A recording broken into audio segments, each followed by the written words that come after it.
నమస్కారం.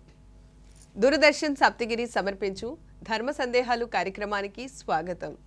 ధర్మో రక్షతి రక్షితః అంటే ధర్మాన్ని మనం రక్షిస్తే ఆ ధర్మం మనల్ని రక్షిస్తుంది. వేదాలు, పురాణాలు, ఇతిహాసాలు ఇలాంటివన్నీ కూడా మనం మన నిత్య జీవితంలో ఎలా మన జీవనాన్ని సాగించాలి అనే అంశాన్ని బోధిస్తూ ఉంటాయి. మరి ఈ విధంగా ఆచరించడం ద్వారా మనం మన జీవితాన్ని ఎంతో అర్థవంతంగా గడపగలుగుతాం. అయితే నిత్య జీవన విధానంలో ధర్మ అధర్మాలకు సంబంధించి మనకు నిరంతరం అనేక సందేహాలు కలుగుతూ ఉంటాయి. మరి ఈ సందేహాలను నివృత్తి చేసుకునేందుకు చక్కటి వేదిక అయింది ధర్మ సందేహాలు కార్యక్రమం.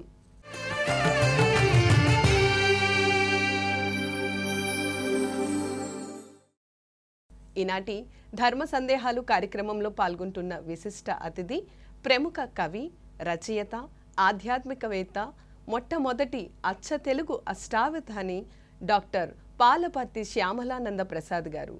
వారితో మాట్లాడి మన ధర్మ సందేహాలను నివృత్తి చేసుకుందాం. నమస్కారం గురుగారు. సమస్త సన్మంగళాని భవంతు.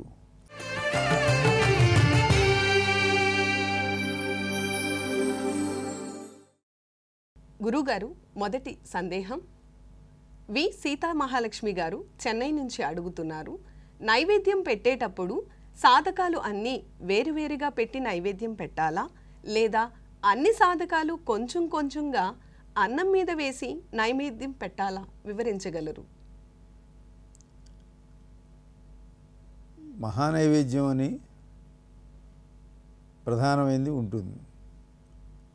అవసర నైవేద్యాలు, మహానైవేద్యాలు, బాలభోగాలు ఇట్లా భిన్న భిన్నంగా దేవాలయాల్లోనూ ఆ గృహాల్లో జరిగేటువంటి వాటిని బట్టి ఈ నైవేద్యం విధానం అనేది ఉంటుంది. దేవాలయాల్లో అయితే పొద్దున పూట పెట్టే నైవేద్యాన్ని బాలభోగము అంటారు. అంటే మనకి ప్రాతకాలం ఆహారం లాంటిది అనమాట. అట్లా అమ్మవారికి అయ్యేవారికి కూడా దాన్ని పెట్టడం అనేది. ఆ తర్వాత మహానైవేద్యం అనేది మనం ఇంట్లో చేసినప్పుడు అంటే పప్పు, కూర, పచ్చడి, పులుసు, ఇంకా అలాగే పిండి వంటలు, పాయసం మొదలైనవన్నీ భిన్న భిన్నంగా ఉన్నప్పుడు అవన్నీ తీసుకొచ్చి చూపించడం అనేటువంటిది మొత్తం ఆ పాత్రలన్నీ తెచ్చే పద్ధతి ఒకటి. వాటిని అన్నింటినీ తీసుకొచ్చి చూపిస్తారు. లేదంటే ఒక విస్తట్లో ఈ పదార్థాలన్నీ కొంచెం కొంచెం వడ్డించి మధ్యలో మహానైవేద్యంగా అది చూపించి ఆ తర్వాత దాన్ని అక్కడ ఉండే యజమానులు కానీ వీళ్ళు అది ప్రసాదంగా తీసుకోవడం అనే పద్ధతి జరుగుతూ ఉంటుంది. దీనికి మనకు ప్రత్యేకంగా ఇట్లాగే చేయాలి అనేటువంటి నియమం ఏమీ లేదు. మనం ఒకే ఆకులో ఇవన్నీ కొంచెం కొంచెం చూపించి చేయవచ్చు. అది చేసేటువంటి పెట్టే చోటు నైవేద్యాన్ని అది ఒక్కోసారి మరి పితృకార్యాల్లోనూ అట్లా జరుగుతూ ఉంటుంది, అలాగే ఈ దేవకార్యాల్లోనూ జరుగుతూ ఉంటుంది. ఎక్కడ అనేది విషయం గురించి ఆలోచించడం ఒకటి వారు అడిగిన ప్రశ్నలో ఉన్నది. దీన్నైతే మొత్తం పాత్రలన్నీ తెచ్చి పెట్టడం, లేదంటే అన్నిటిని కొంచెం కొంచెం ఒక విస్తట్లో వేసి పెట్టడం అనేది ఎక్కువ మంది చేస్తారు. ఇన్ని పాత్రలు అటు ఇటు తిప్పడానికి ఇబ్బంది అవుతాయి కాబట్టి. అదే దేవాలయాల్లో అయితే మాత్రం చక్కెర పొంగలి, పులిహోర ఇటువంటివి ఉన్నాయంటే ఆ పెద్ద పెద్ద ఆ పాత్రలన్నీ చూపించి స్వామివారికి వాటిని బయటికి తీసుకొస్తారు.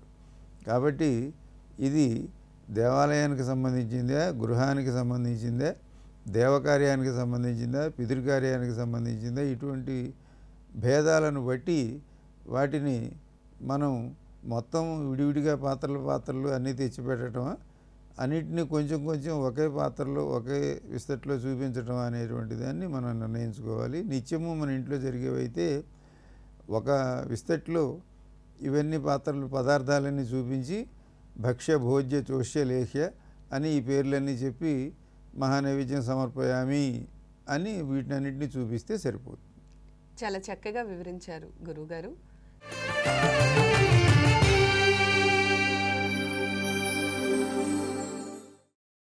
తదుపరి సందేహం, విష్ణు సహస్రనామాలు, లలితా సహస్రనామాలు ఎప్పుడు మొదలైనవి తెలియజేయండి.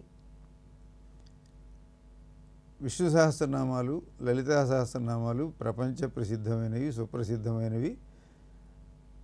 అంతటా అందరూ ఆ 2 పేర్లు చెబితేనే పులకరించిపోతారు.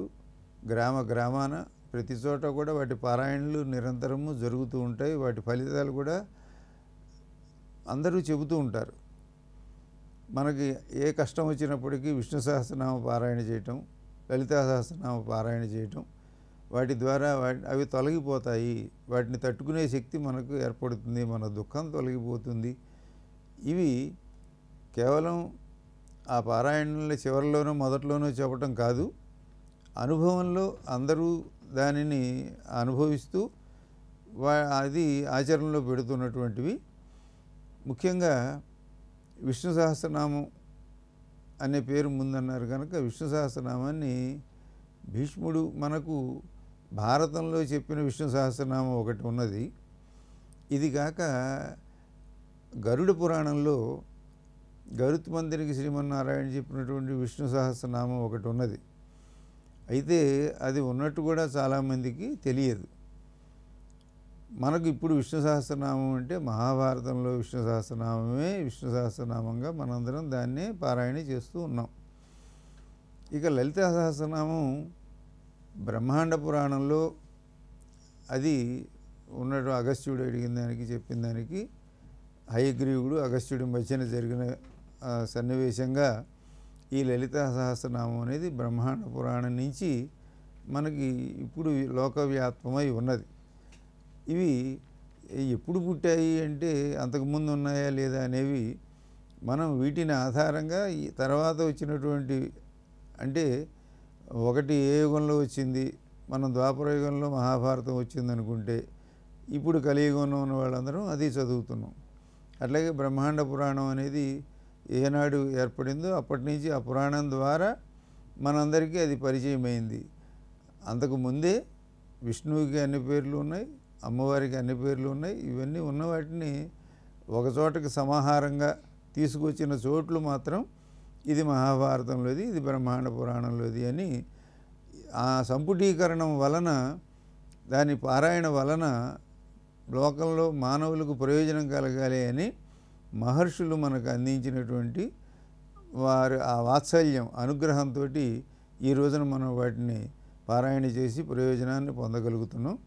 కాబట్టి వీటికి మొదలెప్పుడు లేకపోతే ఎప్పుడు ఇవి పుట్టాయి అంటే మనకు ఆధారంగా దొరికేవి ఇప్పుడు మనం చదివే విష్ణు సహస్రనామం మహాభారతంలోది, అలాగే లలితా సహస్రనామం బ్రహ్మాండ పురాణంలోనిది.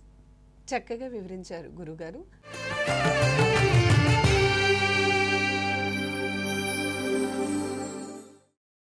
తదుపరి సందేహం: రామ రావణ యుద్ధం గొప్పదా, కురుక్షేత్ర యుద్ధం గొప్పదా, వివరించగలరు? ఇప్పుడు ఇంకా అంతకంటే గొప్ప యుద్ధాలు చాలా వచ్చాయమ్మా. నువ్వు ఎప్పుడో పాతకాలంలో ఆ పాత ప్రశ్నే అడుగుతున్నావు. అంటే అంత గుర్తుండే యుద్ధాలు అన్నమాట అవి. కురుక్షేత్ర యుద్ధం మనకు ముందే జరిగింది. మనం ఇప్పుడు కలియుగం 5150 సంవత్సరాలు ఉంటే దాని అవతలే మనకి దగ్గరలో జరిగింది కురుక్షేత్ర యుద్ధం. మరి రామరావణ యుద్ధం ఆ పైన త్రేతాయుగంలో జరిగింది.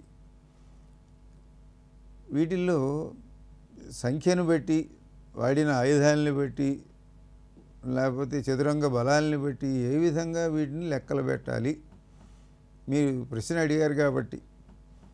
మామూలుగా అయితే రామరావణ యుద్ధం ఈ కురుక్షేత్ర యుద్ధం అని అనుకుంటాం. దాంట్లో ఉండేటువంటి బలాల్ని బేరీజు వేయటంలో ఉదాహరణకి 11 అక్షౌహిణీలు కౌరవులవి, 7 అక్షౌహిణీలు పాండవులవి. దీని లెక్కను చూస్తే కౌరవులే గెలుస్తారని ఎవరైనా చెబుతారు.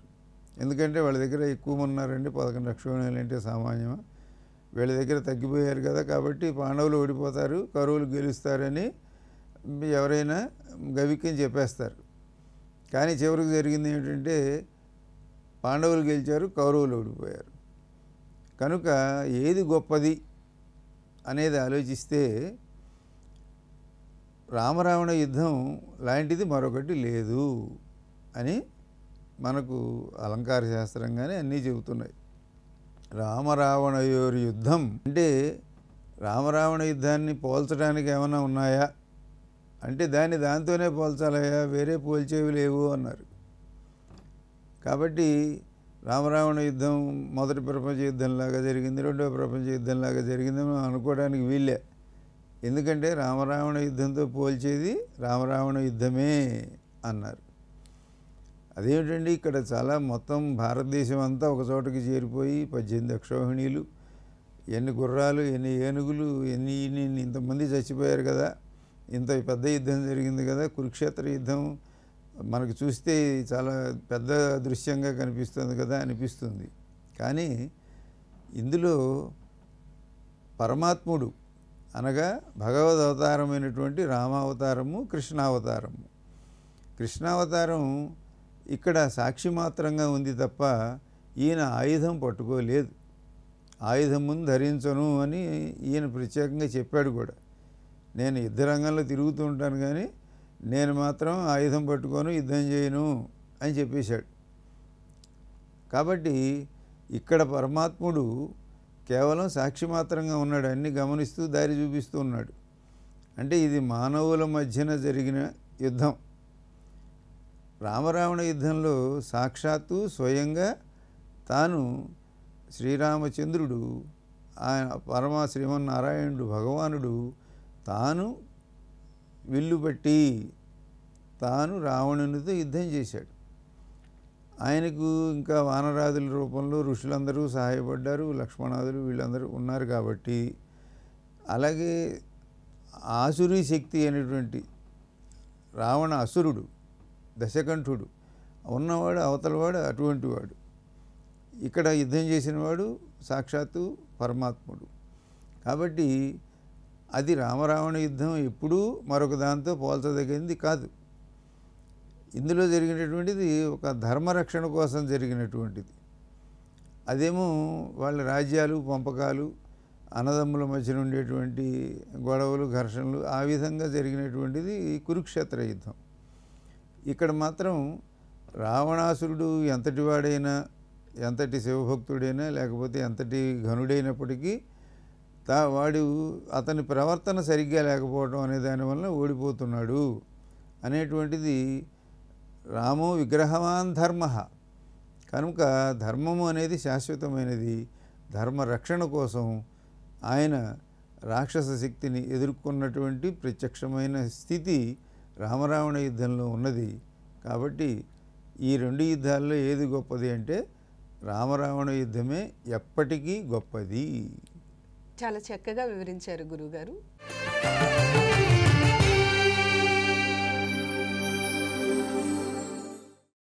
తదుపరి సందేహం. రామాయణం ప్రకారం సీతాదేవిని రావణుడు అపహరించినప్పుడు సీతమ్మ వారు లంకకు వెళ్ళారా, మాయ సీత లేదా అగ్నిదేవుడి కూతురు లంకకు వెళ్ళారా తెలియజేయగలరు? ఈ ప్రశ్న ఎప్పటి నుంచో లోకంలో నడుస్తూనే ఉంది. మనకు ప్రమాణం వాల్మీకి రామాయణం. తరువాత అనేకమైన రామాయణాలు వచ్చాయి. ఒక్కొక్క భాషలో ఒక్కొక్క రామాయణం వచ్చింది. అట్లాగే సంస్కృతంలో కూడా వేరే వేరే అధ్యాత్మ రామాయణం, ఆ రామాయణం, ఈ రామాయణం చాలా వచ్చాయి. వాటిల్లో సీతమ్మ ఎక్కడికి వెళ్ళలేదు, ఇక్కడే ఉంది, మాయా సీత వెళ్ళింది అని, అలాగే సతీదేవి వెళ్ళిందని, ఆవిడ అగ్నిహోత్రుని కుమార్తె అని, ఇట్లాంటివి ఎన్నెన్నో కథలు స్పష్టంగా జరిగినట్లుగా చెబుతూ ఉంటాయి. కొన్ని రామాయణాలు రామకథలు లాంటివి. కానీ వాల్మీకి రామాయణం మాత్రం అటువంటి అంశాలను ఎక్కడా ప్రస్తావన చేయలేదు.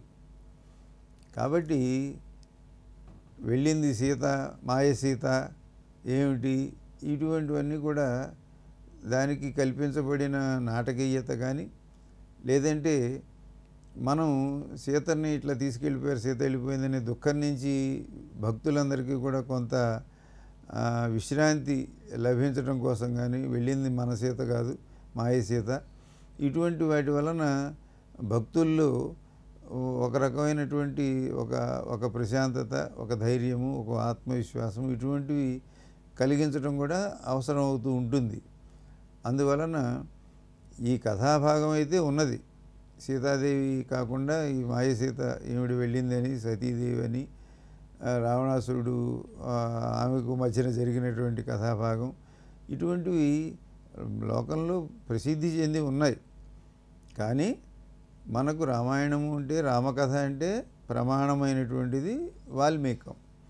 కనుక వాల్మీకాన్ని బట్టి చూసినట్లయితే సీతమ్మయే అపహరించబడింది, సీతమ్మయే లంకలోకి వెళ్ళింది అనేటువంటిది మనకు వాల్మీకి రామాయణ ప్రమాణం. చక్కగా వివరించారు గురుగారు.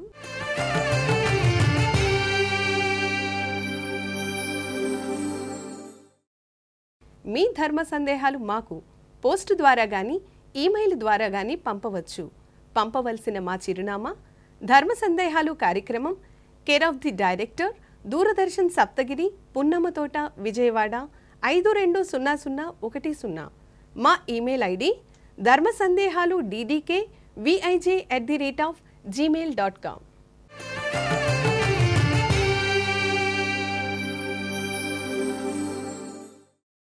తదుపరి సందేహం.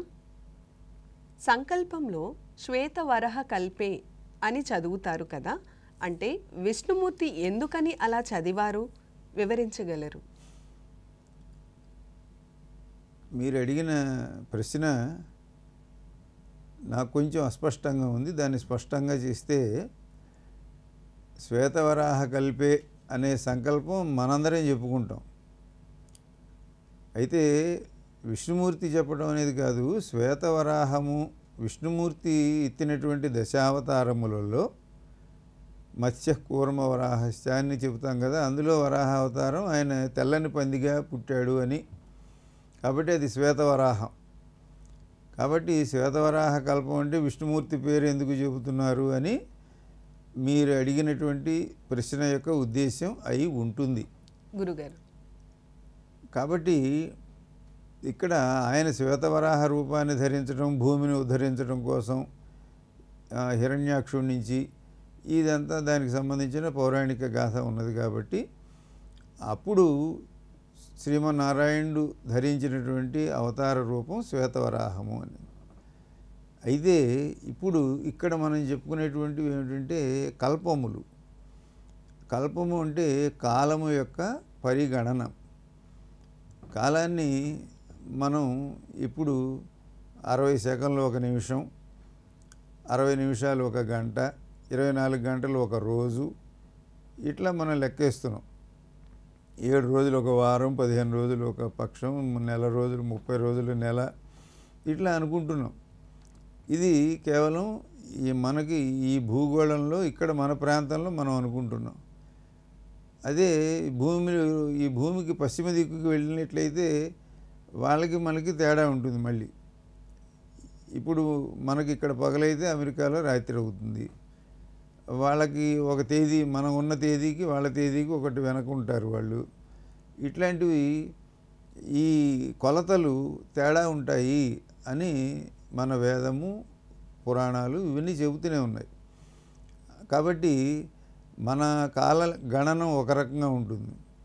అలాగే మనకి త్రేతాయుగంలో కాలగణనం అనే దాన్ని బట్టి చూస్తే దశరథ మహారాజు 60,000 సంవత్సరాలు పరిపాలించాడు, రాముడు 10,000 సంవత్సరాలు పరిపాలించాడు అని రామాయణంలో ఉంటుంది. అసలు మనం 100 ఏళ్ళు బతకడానికే కష్టపడుతున్నాము. 60,000 సంవత్సరాలు ఆయన రాజ్యం పరిపాలన చేశాడు అని చెప్తే ఇదంతా వీళ్ళేదో కాకమ్మ కథలు, కట్టుకథలు, మన మోసం చేస్తున్నారని ఈనాటి మేధావులు కొంతమంది అంటూ ఉండొచ్చు. కానీ 60,000 సంవత్సరాలు అనేది ఏ లెక్కలో చూశారు, ఏ విధంగా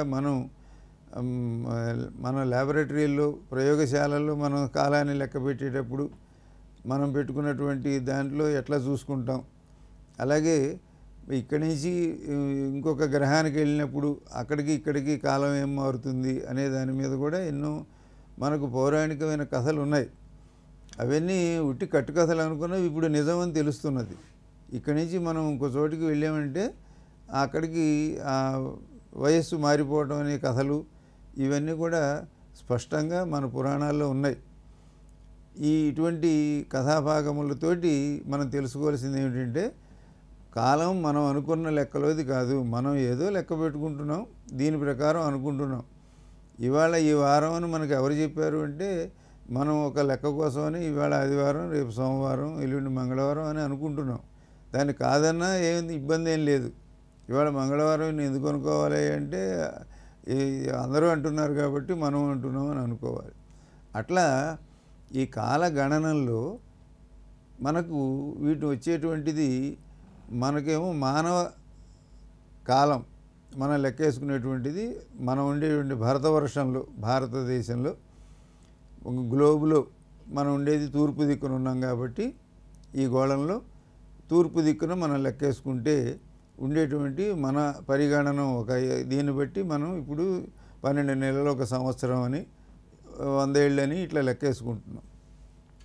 అదే పితృయానంలోకి వెళ్ళినట్లయితే, అంటే పితృదేవతలు ఈ లోకాన్ని వదిలిపెట్టి వేరే లోకానికి వెళ్ళినప్పుడు వాళ్ళకి మన ఒక సంవత్సరం వాళ్ళకు ఒక రోజు అవుతుంది అని మనం సంవత్సరానికి ఒకసారి పితృదేవతలకి ఆబ్దికాలు పెడుతూ ఉంటాం. పెట్టినప్పుడు అంటే కిందటి సంవత్సరం పెట్టిందేమో నిన్న వాళ్ళకి అన్నము నీళ్లు ఇచ్చామన్నమాట. నిన్న తిన్నారు, మళ్ళీ ఇవాళ వాళ్ళకి ఆకలేసింది, ఇవాళ దాహం వేసింది, ఇవాళకి నీళ్ళు ఇవ్వాలంటే ఇవాళ సంవత్సరం తర్వాత మళ్ళీ తెద్దినం పెట్టాలి. పెడితే వాళ్ళకి ఆహారం చేరుతూ ఉంటుంది అనే పద్ధతిని దానికి పితృకాలం అన్నమాట. అది పితృమానం అంటాం మనం, దేవమానం. అట్లాగే దేవతలకు ఈ కాలాన్ని లెక్కేయటంలో ఇన్ని లెక్కలు ఉన్నాయి. అటువంటి లెక్కల్లోనే ఒకటి కల్పము అనేటువంటిది. ఈ కల్పము అనేది కొన్ని వేల లక్షల సంవత్సరాలు ఉండేటువంటి కల్పం బ్రహ్మదేవుడికి ఒక రోజు కింద లెక్కట. కాబట్టి అట్లాంటిది ఇప్పుడు మనం 51వ రోజు ఆయనకి అనుకోండి. ఆ 51వ రోజు ఒక సంవత్సరం ఆయనకి, ఒక కల్పం ఒక సంవత్సరం.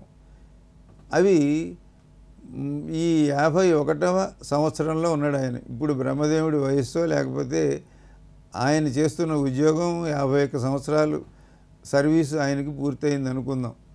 అది శ్వేతవరాహ కల్పము. ఈ కాలం పేరు శ్వేతవరాహ కల్పము.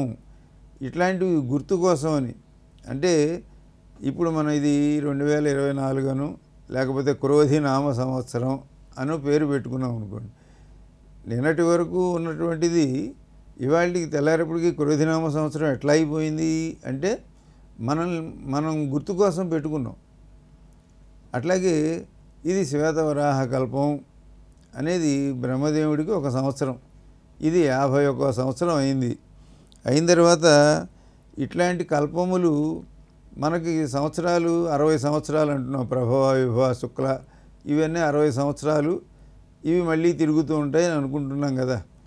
అదేవిధంగా ఈ కల్పములు కూడా మనకు 26 కల్పములు చెప్పబడ్డాయి. ఇవి మత్స్యపురాణంలో ఈ కల్పముల పేర్లు ఇవ్వబడ్డాయి. ఈ శ్వేతవరాహ కల్పం తర్వాత వచ్చేది నీలలోహిత కల్పం.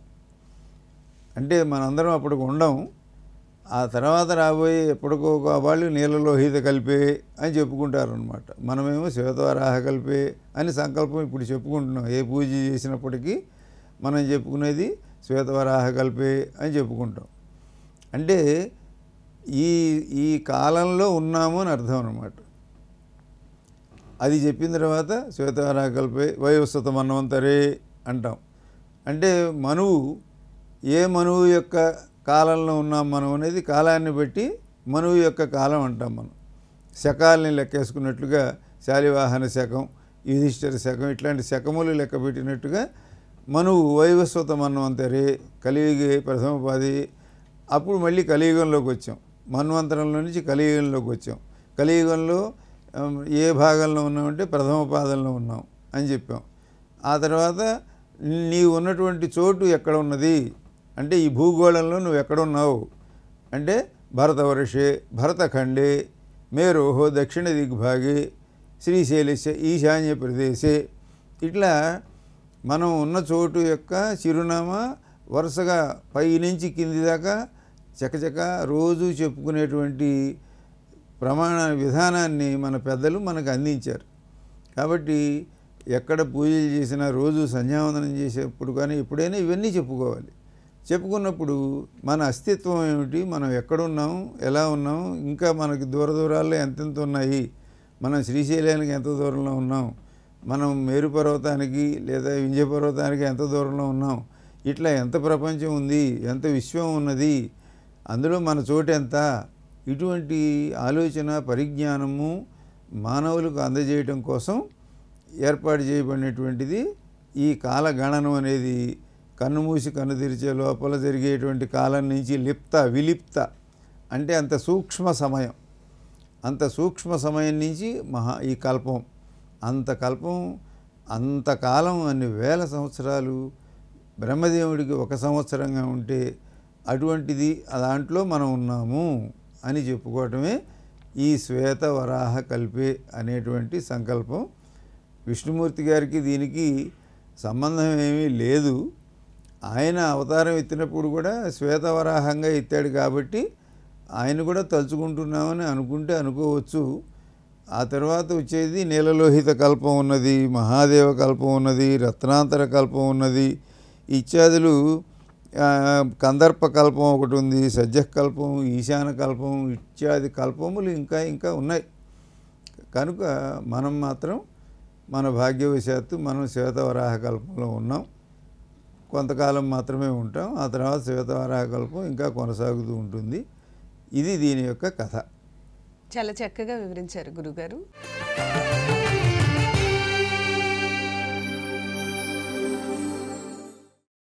తదుపరి సందేహం. పరాశురునికి వ్యాసుడు అంతటివాడు పుట్టాడు, కానీ వ్యాసునికి ధృతరాష్ట్రుడు లాంటివాడు పుట్టాడు. ధృతరాష్ట్రుడు, పాండరాజు, విదురుడు అయోనిజుల తెలియజేయండి. పరాశరుడికి పరాశర మహర్షి మనం చెప్పుకునే ప్రముఖమైనటువంటి మహర్షుల్లో ఆయన ఒకడు. ఆయన పరాశర స్మృతి గ్రంథాన్ని రాశాడు. ఇంకా ఎన్నెన్నో ప్రత్యేకతలు కలిగినటువంటి మహర్షి పరాశర మహర్షి. ఆ పరాశర మహర్షికి కొడుకు వ్యాసుడు. ఈ ప్రణాళిక అంతా మనం ఎప్పుడూ వాళ్ళకి అందరికీ దండం పెట్టుకుంటాం. వ్యాసం వశిష్ఠ నప్తారం శక్తే పౌత్రం అని వ్యాసుడి యొక్క పరంపర అంతా వరుసగా చెప్పుకుంటూ ఎక్కడి నుంచి బయలుదేరాడు అనేది వశిష్ఠుని యొక్క మునిమనవుడు, శక్తి యొక్క పౌత్రుడు అని ఇట్లా పరాశరాత్మజం వందే అని చివరికి పరాశరుని కొడుకు అంటాం. మరి వ్యాసుడి కొడుకు ఎవరు అంటే శుకతాతం తపోనిధిం. వ్యాసుడి యొక్క కొడుకు శుకుడు. ఇట్లా ఈ వంశ పరంపర అంతా కూడా గొప్ప వాళ్ళు అన్నమాట, వీళ్ళు మహానుభావులు. అందులో ఈ పరాశర మహర్షి ఉన్నాడు. ఇప్పుడు ఈ వచ్చినటువంటి ప్రశ్నలో ఉండే రహస్యం ఏమిటంటే, అంతటి పరాశర మహర్షికి వ్యాస భగవానుడు పుట్టాడు కదా. వ్యాసుడంటే వ్యాసో నారాయణో హరి. సాక్షాత్తు వ్యాసుడంటే ఈశ్వర నారాయణాంశంగా ఏకవింశతి అవతారాల్లో వ్యాసాంశ కూడా, వ్యాసుడి అవతారం కూడా ఒకటిగా చెబుతాం మనం. శ్రీమన్నారాయణుని అవతారాల్లో వ్యాసుడు కూడా వాంగ్మయ అవతారంగా చెబుతాం. అటువంటి వ్యాసుడు వేదాలన్నింటినీ చూసి అందరికీ పనికొచ్చే విధంగా వాళ్ళు గందరగోళం గజిబిజి లేకుండా చక్కగా 4 భాగాలుగా విడగొట్టి పెట్టాడు. అందువలననే ఆయన్ని ఆ పేరు తెచ్చుకున్నాడు. వేద వ్యాసుడు అంటే వేదములను విభజించిన వాడు అని అర్థం. వాళ్ళ అమ్మ నాన్న పెట్టిన పేరు అది కాదు, అది ఆయనకి చేసిన పనిని బట్టి వచ్చిన పేరు. వేద వ్యాసుడు, వేదాలను విడగొట్టిన వాడు అని. మనకి ఋగ్వేదము అట్లా వరుసగా 4 వేదాలు, యజుర్వేదం, సామవేదం, అథర్వవేదం అని 4 వేదాలు చెప్పుకుంటున్నాం. వీటిని విభజించి లోకానికి ఇచ్చాడు. కాబట్టి మీకు ఏదైనా సాంకేతికమైన, యాంత్రికమైన ఇటువంటి విషయాలు ఇవన్నీ తెలుసుకోవాలంటే అథర్వణ వేదం చదవండి, ఏదన్నా ఒక యోగము ధ్యానము పరమాత్మను గురించి ఆలోచించాలంటే ఋగ్వేదం చదవండి, యజ్ఞయాగాల ద్వారా కర్మకాండ ద్వారా ప్రయోజనాన్ని పొందాలంటే యజుర్వేదం చదవండి. ఇట్లాంటివన్నీ వేరువేరుగా వాళ్ళకి కావలసిన దాన్ని బట్టి చక్కగా విడగొట్టి అప్పచెప్పాడు ఆయన. అటువంటి ఆయన పరాశరుడికి సత్యవతికి ఆయన జన్మించాడు. జన్మించినప్పుడు ఆవిడ పేరు మత్స్యగంధి. మత్స్యగంధి అంటే పడవ నడిపేటువంటి ఒక అమ్మాయి. ఆ పడవ నడిపే అమ్మాయి పరాశరుడు రేవు దాటడం కోసం, యమునా నది దాటడం కోసమని ఆ పడవలో కూర్చున్నాడు. ఆ సమయానికి ఇప్పుడు వ్యాసభగవానుడి యొక్క ఉదయం, వ్యాసభగవానుడు పుట్టవలసిన సమయం అనేది పరాశరుడు ఆయన గణించి ఈ సమయానికి అంటే వ్యాసుడు జన్మించడానికి ఒక స్త్రీ ప్రమేయం అవసరం కాబట్టి అని వెంటనే మత్స్యగంధి యందు నీ యందు ఇష్టం ఉన్నదన్నట్టుగా చెప్పాడు ఆయన. చెప్పినప్పుడు ఆమె నేను ఇట్లా నా ఒళ్ళంతా మత్స్య గంధం వస్తున్నట్టుంది, నేను ఇట్లా ఈ చేపల వాసన దీనితో ఉన్నాను, అవి ఇవి ఏవో చెప్పింది. చెప్తే వాటన్నిటికీ ఆయన వెంటనే నీకు ఈ గంధం పోయి మంచి సువాసన యోజనం అంటే నువ్వు ఇక్కడుంటే 10 మైళ్ళ దూరం కూడా నీకు మంచి ఘుమఘుమలాడేటువంటి మంచి వాసన నీకు వచ్చుగాక ఆయన అనగానే వచ్చేసింది. ఇట్లాంటివన్నీ కూడా అంతటి శక్తి కలవాడు ఆ పరాశరుడు.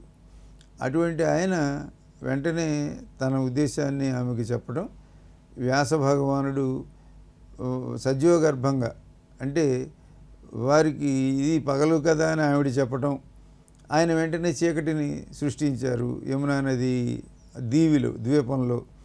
వెంటనే వ్యాస భగవానుడు జన్మించాడు. పుడుతూనే పెద్దవాడైనాడు, యువకుడైనాడు.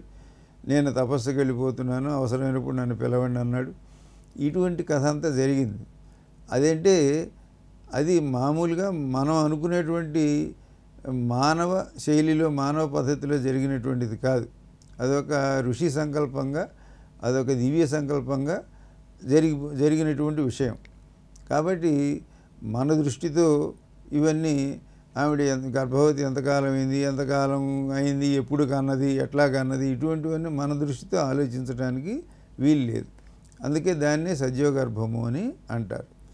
అట్లా జన్మించినటువంటి వ్యాస భగవానుడు కొన్ని కారణాల వలన మరి వాళ్ళ అమ్మ చెప్పిన పద్ధతిలో వాళ్ళ వంశాన్ని కాపాడటం కోసమని తాను మళ్ళీ సంతానోత్పత్తికి ఆయన అంగీకరించాడు.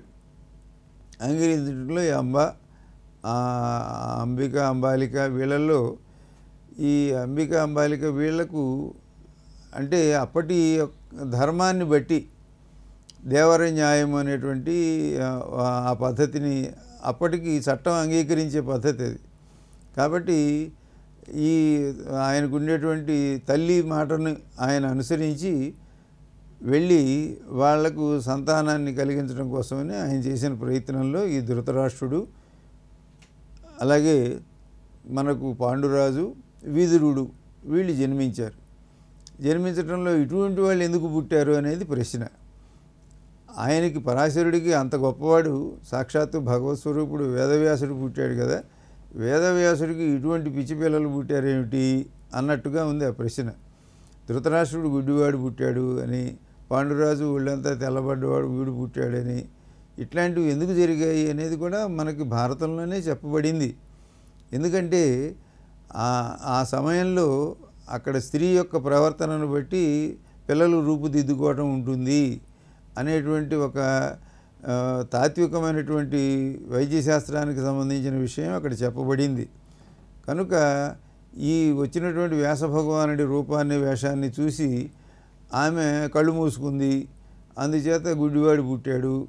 ఇంకొక ఆమె ఒక్కసారి నివ్వెరబోయింది, నిశ్చేష్టంగా తెల్లమొహం వేసింది, అందువలన అట్లా తెల్లగా ఉండేవాడు పుట్టాడు ఇత్యాది. వీటి వలన మనకు అది ఆ సన్నివేశంలో ఎట్లా ఉండాలి స్త్రీ పురుషులు అనేటువంటిది ఒక హెచ్చరిక, ఒక సూచనగా ఉన్నది. అట్లాగే విదురుడు అనేటువంటి వాడు వీళ్ళిద్దరికీ ఇష్టం లేక దాసీని పంపించడం వలన ఆ విదురుడు అనేవాడు పుట్టాడు అనేది, ఇవన్నీ కారణాలు వారి వారి భయాలను బట్టి వారికి ఇష్టానిష్టాలను బట్టి అటువంటి పిల్లలు పుట్టడం అనేది జరిగింది. కనుక అక్కడ వ్యాసుడి యొక్క జన్మానికి ధృతరాష్ట్రాదులకు జన్మానికి ఉన్నటువంటిది అక్కడ ఉండేటువంటి మనస్సంకల్పము సత్సంకల్పము. కాబట్టి అటువంటి సత్సంకల్పంతో సత్సంతానం కలుగుతుందనే విషయాన్ని తెలుసుకుందాం. చక్కగా వివరించారు గురుగారు.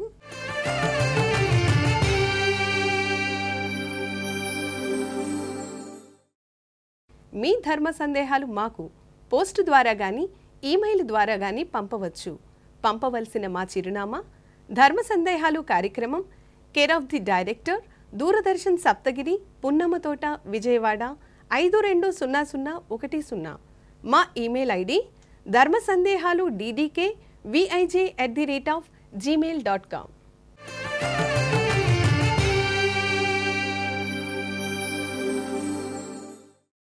తదుపరి సందేహం, గుడికి వెళ్ళి వచ్చాక కాళ్ళు కడుక్కోవచ్చా?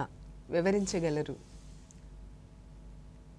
గుడికి వెళ్ళి వచ్చాక కాళ్ళు కడుక్కోవచ్చా అనేటువంటిది దీనికి ఎక్కడ పలానా శాస్త్రంలో ఇట్లా చెప్పారండి అని కానీ, ఇవేమీ మనకు మనం ఏర్పరచుకున్నటువంటి ఆచారాలు, సంప్రదాయాలు, నమ్మకాలు ఇటువంటివి. కానీ మనం దేవాలయానికి ఆగమశాస్త్రం చెప్పేదాని ప్రకారం మన ఇంటి దగ్గర నుంచి దేవాలయానికి మనం నడిచి వెళ్ళాలి.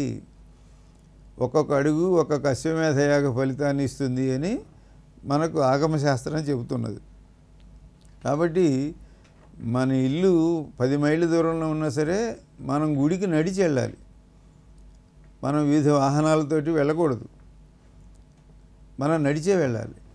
కాబట్టి గుడికి నడిచి వెళ్ళాలి, గుడికి వెళ్ళంగానే కాళ్ళు కడుక్కోవాలి. కాబట్టి ఈ రోడ్డు మీద మనం ఈ 10 మైళ్ళు నడిచినటువంటి చోట్ల మనం కాలికి అంటినటువంటి మలినములతో దేవాలయాన్ని మాలిన్యం అక్కడ అంటకుండా, కాలుష్యం లేకుండా చేసే బాధ్యత భక్తుల మీద ఉన్నది. కాబట్టి మనం తప్పకుండా దేవాలయం మొదట్లోనే పాదప్రక్షాళన చేసుకుని లోపలికి వెళ్ళాలి. ప్రదక్షిణాదులు, దర్శనాదులు ఇవన్నీ అయిన తర్వాత మనం మళ్ళీ ఇంటికి తిరిగి వచ్చి కూడా ఇంత దూరం నడవాల్సిందే కదా. అంటే ఆగమశాస్త్ర ఆచారం ప్రకారం నడిచినప్పుడు మళ్ళీ మనం ఇంట్లోకి అటువంటివి, అలాగే దేవాలయంలోకి వెళ్ళబోయే ముందు ఇంకా మనతో పాటుగా కొన్ని దుష్టశక్తులు ఎప్పుడూ ప్రయాణం చేస్తూ ఉంటాయి. సూర్యభగవానుడికి కూడా తప్పదు అన్నమాట. ఇది మందేహాదులు వెంట ఉంటుంటారు. అంటే మనలో ఉండేటువంటి కొన్ని వ్యతిరేక ఊహలు, వ్యతిరేక భావాలు అంటాం వాటిని. అంటే ఇప్పుడు పాజిటివ్ వైబ్రేషన్స్, నెగిటివ్ వైబ్రేషన్స్ ఇటువంటి మనం ఆంగ్ల భాషలో చెప్పుకుంటున్నామే, అటువంటివి ఎప్పుడు మనతో పాటు నడుస్తూ ఉంటాయి. కాబట్టి దేవాలయంలోకి వెళ్ళేటప్పుడు మనం అటువంటి నెగిటివ్ వైబ్రేషన్స్ని, అంటే అటువంటి వ్యతిరేక తరంగాలను వాటిని వదిలేయాలి. అక్కడ వదిలేసి హాయిగా దేవాలయంలో ఉండి భగవంతుడిని తలుచుకుని, అయ్యా నా దుఃఖాలు ఇవి, నా కష్టాలు ఇవి పోగొట్టుకోవటం, ఆ ప్రశాంతంగా ఉండటం అనే దాంతో వస్తాం అనుకోండి. ఇవి రాగానే మళ్ళీ మనం సింహద్వారం దాటి యువతలకి రాగానే మళ్ళీ మనం వెంట ఇవన్నీ పడుతూ ఉంటాయి. వాడట వీడిట్లా ఈ ఆలోచనలతో వెళ్తాం మనం. కాబట్టి ఇంట్లోకి వెళ్ళేప్పుడు మళ్ళీ తప్పకుండా కాళ్ళు కడుక్కునే వెళ్ళాలి ఎట్లా చూసినప్పటికీ అనేది సూక్ష్మమైన సమాధానం సరిపోతుంది. కానీ వివరించి చెప్పినట్లయితే మన మనోభావాలను వాటిని కూడా సరిచేసుకుంటాం అనే ఉద్దేశంతో కొంచెం వివరణగా విస్తృతంగా చెప్పడం జరుగుతున్నది. కాబట్టి దేవాలయం అనేది మన మానసికమైనటువంటి పరిశీలనకు, మానసికమైనటువంటి వికాసానికి, దాన్ని సరిచేసుకోవడానికి కేంద్రంగా మన మహర్షులు ఏర్పరిచారు. అది ఆగమశాస్త్ర స్వరూపం. కాబట్టి దేవాలయం యొక్క పరిమాణం ఎంత ఉండాలి, ఎన్ని వైపుల నుంచి ప్రవేశం ఉండాలి, గోపురం ఎట్లా ఉండాలి, దానికి ధ్వజస్తంభం ఎట్లా ఉండాలి, గర్భాలయం ఎట్లా ఉండాలి, దానికి శిఖరం ఎట్లా ప్రతిష్ఠ చేయాలి, ఇవి అంతా కూడా చాలా శాస్త్రీయంగా, అంటే సైంటిఫిక్గా ఏర్పరచబడినవి. విశ్వం అంతా వ్యాపించి ఉన్నటువంటి ఆ పరమాత్మ స్వరూపం ఏదైతే ఉందో, నిర్గుణమైనటువంటి, అంటే ఆకారరహితంగా ఉండేటువంటి ఆ శక్తి, దానిని మనం దేవాలయంలోకి తెచ్చుకుంటున్నాం. ఎదురుకుండా విగ్రహంలోకి ఆ శక్తి చేరేటట్లుగా దానికి తగిన ఏర్పాట్లన్నీ మనం చేస్తున్నాం. అందుకే గర్భాలయంలో అంత శక్తి ఉంటుంది. ఆ పైన ఉండేటువంటి శిఖరంలో నుంచి, కలశంలో నుంచి ఈ విశ్వం అంతా వ్యాపించి ఉన్న శక్తి లోపలికి ప్రవేశించేటట్లుగా దానికి మంత్రము, యంత్రము, అనుష్ఠానము ఇవన్నీ చేయాలి. కాబట్టి మనం తప్పకుండా రోజు దేవాలయానికి వెళితేనే ఆ శక్తులు, ఆ కిరణాలు మనపైన ప్రసరించడానికి వీలవుతుంది. కనుక తప్పకుండా మనం దేవాలయానికి వెళ్ళాలి. కనుక ధ్వజస్తంభంలోకి ఆ కిరణాలు వస్తాయి, అలాగే గర్భాలయంలోకి వస్తాయి. అర్చక స్వామి దగ్గరే ఉంటారు కాబట్టి మూల విరాట్కి దగ్గర అర్చక స్వామిలోకి అవి ప్రవేశిస్తాయి. ఇట్లా దీనిని పంచబేరములు అని అంటారు. అంటే 5 చోట్లకు ఈ విశ్వంలో వ్యాపించి ఉన్నటువంటి ఆ శక్తి దేవాలయంలోకి ప్రవేశిస్తుంది. మనం గుళ్ళోకి వెళ్ళటం వలన ఆ శక్తిని మనం తేలిగ్గా పొందగలుగుతాం. కాబట్టి ఇటువంటివన్నీ దృష్టిలో పెట్టుకుని మనం పరిశుద్ధంగా గుళ్ళోకి వెళ్ళాలి. మళ్ళీ ఇంట్లోకి కూడా ఇటువంటి మళ్ళీ మధ్యలో దుష్టశక్తులు మనం వెంట పడకుండా హాయిగా కాళ్ళు కొడుకుని వెళ్ళి ఇవాళ దేవాలయానికి వెళ్ళామనే భావంతో ఉండాలి తప్ప మళ్ళీ మధ్యలో మనం మనోవికారాలను లేకుండా చేసుకోవాలి. కాబట్టి తప్పకుండా కాళ్ళు కడుక్కుందాం. చక్కగా వివరించారు గురుగారు.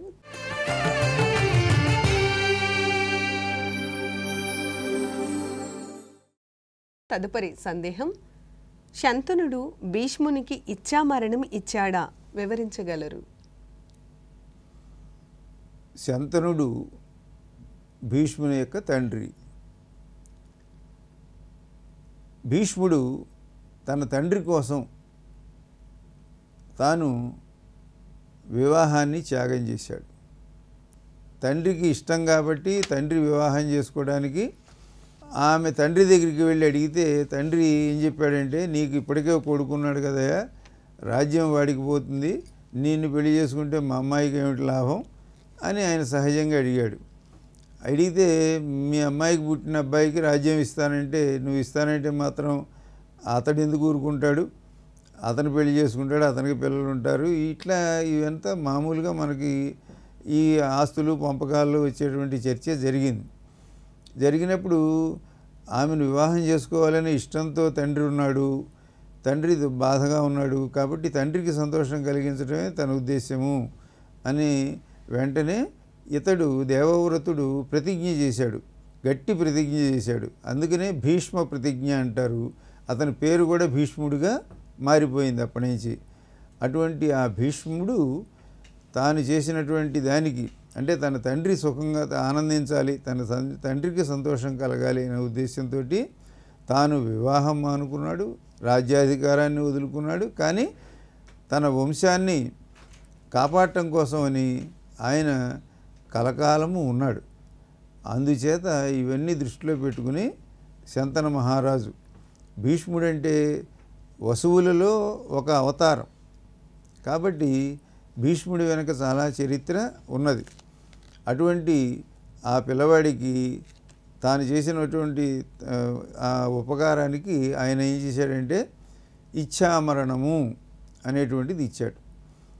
ఇది ఇతర ప్రాణులు ఎవరికి కూడా ఇది కుదరదు. ఎందుకంటే వానరాకడా ప్రాణం పోకడా చెప్పలేము అని ఇప్పటికి కూడా మన సామెత వాడుతూ ఉంటాం. ఉన్నట్టుండి ఎండగానే ఉంటుంది, చిటుక్కున మబ్బు పడుతుంది, చినుకులు పడతాయి, వాన వస్తుందని ఎవరూ ఊహించం. అట్లాగే మనతో నవ్వుతూ మాట్లాడుతూనే ఉంటాడు. ఆయన పోయినాడండి అంటారు, అరే ఇప్పటిదాకా మాట్లాడామండి, ఇప్పుడే కదండి మాట్లాడామంటాం. చిటుకుని ఎట్లా పోతుందో ప్రాణం పోతుంది. అంతా బాగానే ఉన్నాయండి, రిపోర్ట్లన్నీ ఆరోగ్యం అంతా బాగానే ఉంది అంటాం. కానీ ఎట్లా పోతారో పోతారు. అట్లాంటి సమయంలో ఇతనికి ఇచ్చినటువంటి ప్రత్యేకమైనటువంటి వరం ఏమిటంటే, నీవు నేను పోవాలి అనుకునే వరకు ఉంటావు అని అటువంటి విశిష్టమైనటువంటి వరం ఇచ్చాడు. ఆ ఇచ్చిన దాన్ని ఎట్టి పరిస్థితుల్లోనూ భీష్ముడు దుర్వినియోగం చేయలేదు. సద్వినియోగం తన తర్వాత వచ్చినటువంటి పిల్లలు, వాళ్ళ పిల్లలు అంటే పుత్రులు పౌత్రులు వరుస అవుతారు కదా వీళ్ళందరూ కూడా.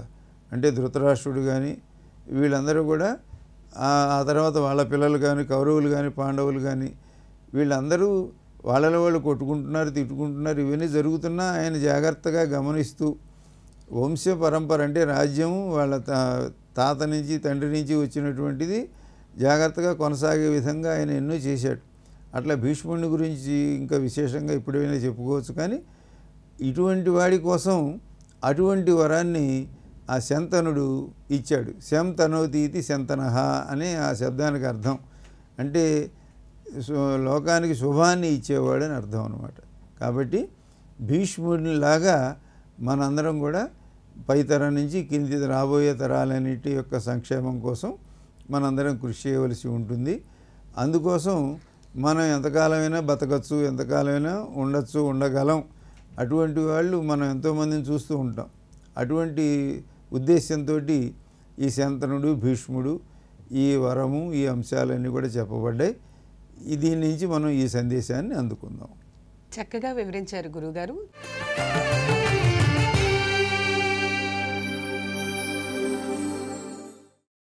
తదుపరి సందేహం, వ్యాపార సంస్థల్లో ఉప్పుని గుమ్మానికి ఇరువైపులా పెడతారు. అది ఎన్ని రోజులకు ఒకసారి తీయాలి, వివరించగలరు? ఇది ధర్మ సందేహం అనే అనుకుందాం, ఎందుకంటే అందరూ ఆచరిస్తున్నారు కాబట్టి. వ్యాపార సంస్థలు వ్యాపారం అంటేనే ఆదాయం కోసం చేసేవి, సంపాదన కోసం చేసేవి కదా. అదే మామూలు ఇళ్ళు అయితే అవి సంసారపక్షంగా, సంసార ధర్మంగా ఉండేవి, గృహస్థ ధర్మంగా ఉండేవి మామూలు ఇళ్ళు. మనం కొన్ని వస్తువులు ఒకరికి అమ్మి దాని ద్వారా వచ్చేటువంటి ఆదాయంతో దాన్ని పెంచుకోవటం, ఇదంతా కూడా ఈ ఆర్థిక వ్యవహారాలు ఇవన్నీ ఎక్కువగా ఉండేటువంటిది వ్యాపార సంస్థలు. కనుక వాళ్ళు ఎప్పుడు ఏం కోరుకుంటారంటే పెట్టిన పెట్టుబడికి నష్టం రాకూడదు, పెట్టుబడి పెట్టాలి, పెట్టిన దానికి లాభం రావాలి. అంటే ఇక్కడ లక్ష్మీదేవి యొక్క ప్రమేయం ఎక్కువగా ఉంటుందన్నమాట. కాబట్టి లక్ష్మీదేవిని ఎట్లా రాబట్టాలి, ఆవిడ్ని వెళ్లకుండా ఎట్లా చేయాలి, ఇటువంటి ఆలోచనలు సహజంగా, అంటే మనకు అట్లా ఉండకపోయినా డబ్బులు రావాలి, డబ్బులు పోకూడదు అనే దృష్టితో చూద్దాం. అందుకోసమని ఇదిగో ఇది ఒకటి ఏర్పడింది. అంటే లోపలికి దుష్టశక్తులు ప్రవేశించకుండా ఉండాలని నిమ్మకాయ కోసేయటం, ఆ నిమ్మకాయకి పసుపు లేకపోతే కుంకుమ అద్ది వాటిని గుమ్మానికి అటు ఇటు పెట్టడం, తర్వాత ఉప్పు పెట్టడం, ఇవి ఒక సంప్రదాయంగా, ఒక పద్ధతిగా వ్యాపారస్తులందరూ చేస్తూ ఉన్నారు. అయితే ఎందుకని అంటే లక్ష్మీదేవికి ఉప్పుకి ఉన్న చుట్టరికం అనేది ఒకటి. ఉప్పు దృష్టి దోషాలను తొలగిస్తుంది అనేది ఒకటి. కాబట్టి ఈ వాళ్ళ షాపు మీద, వాళ్ళ వ్యాపార సంస్థ మీద చెడు దృష్టులు పడకూడదు అని, ఈ షాపులో ఇవన్నీ బాగున్నాయిరా, వీడు బాగా అమ్ముతున్నాడు అని ఆ పక్కవాడికి అమ్మకం లేదు, ఇటువంటివి అందరూ అనుకుంటూ ఉంటారు. ఎందుకంటే వీధిలో ఉండే వ్యవహారం కాబట్టి ఎవరికి వాళ్ళు ఏదో ఒక వాళ్ళ మీద వ్యాఖ్యానం చేస్తుంటారు. కాబట్టి నరదృష్టి చాలా రకాలుగా, మన గురించి ఎవరైనా ఇవాళ మంచి చొక్కా వేసుకున్నారంటే కూడా దాని ప్రభావం మనపైన ఉంటుంది అని ఒక నమ్మకం. కాబట్టి పూర్వం అయితే సాయంకాలం ఇంటికి వెళ్ళగానే అందరికీ, పెద్దలకి, పిల్లలకు కూడా దిష్టి తీస్తూ ఉండేవాళ్ళు అనమాట. అంటే ఇప్పుడు ఉప్పు గిరగర అటు ఇటు తిప్పి అది నిప్పుల్లో వేయటం కానీ నీళ్ళల్లో వేయటం కానీ చేసేవాళ్ళు. చేస్తే ఆ దృష్టి దోషం మనకి తగలకుండా ఉంటుంది అని. కాబట్టి వాళ్ళ వ్యాపార సంస్థ మీద చెడు దృష్టులు సోకకూడదు. కాబట్టి వాళ్ళ మీదకి ఏ రకమైన దాడులు అవి జరగకుండా ఉండాలి. అలాగే లక్ష్మీదేవి రావాలి. లక్ష్మీదేవికి ఈ లవణానికి ఏమిటి సంబంధం అంటే, ఆవిడ సముద్రంలో నుంచే పుట్టింది, ఈ ఉప్పు సముద్రంలో నుంచే పుట్టింది. కాబట్టి వాళ్ళిద్దరికీ సోదరి చుట్టరికం ఉన్నది.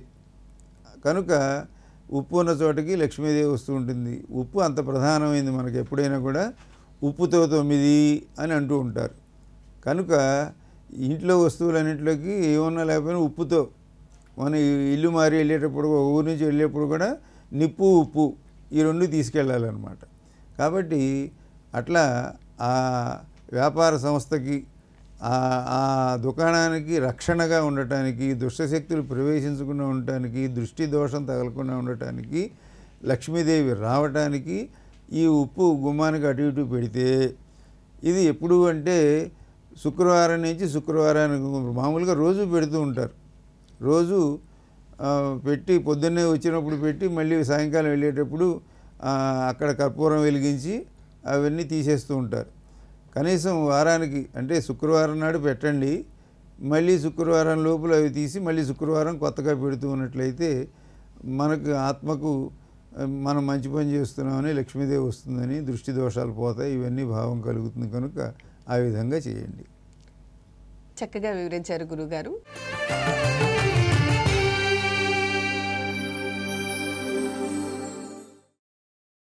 చివరి సందేహం.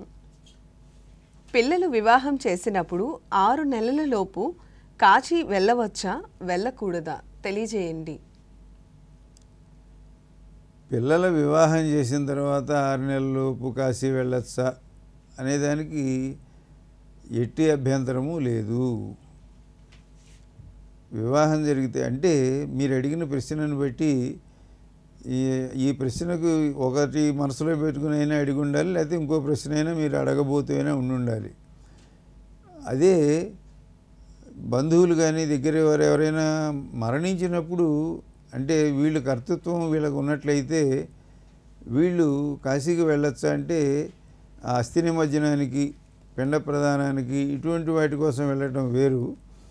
మామూలుగా వివాహం అయిన తర్వాత ఇంట్లో పిల్లలకి పెళ్ళిళ్ళు అవి చేసినప్పుడైతే వాటికి కాశీకి వెళ్ళి రావడానికి 16 రోజుల పండగ, లేకపోతే నెల రోజులు ఆ పిల్లని కాపురానికి పంపించడం, ఇటువంటివి అయిన తర్వాత కాశీకి వెళ్ళి రావడానికి ఏమీ అభ్యంతరం ఏమీ లేదు ఈ రోజుల్లో.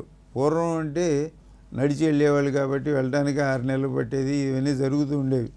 ఇప్పుడు గంటలో ఈ విమానం ఎక్కి ఆ విమానం దిగచ్చు కాబట్టి ఇప్పుడు వారణాసి వెళ్ళి రావడానికి ఏమీ ఈ పెళ్ళి అనేవి అభ్యంతరం కాదు. ప్రేక్షకుల తరపున మేము అడిగిన ప్రశ్నలకు చాలా చక్కటి సమాధానాలు తెలియజేసి పూర్తి అవగాహన కల్పించారు గురుగారు. ధన్యవాదాలు. సమస్త సన్మంగళాని భవంతు. ధర్మస్య జయోస్తు. ఇవండి ఈ వారం ధర్మ సందేహాలు కార్యక్రమం. వచ్చే వారం మరిన్ని ధర్మ సందేహాలు మరియు వివరణతో మీ ముందుంటాం.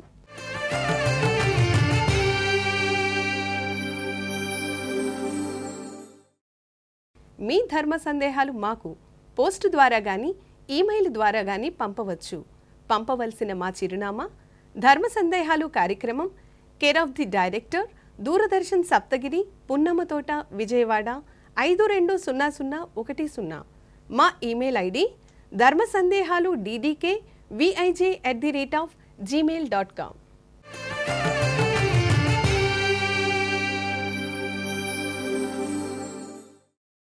ధర్మ సందేహాలు కార్యక్రమానికి స్వస్తి.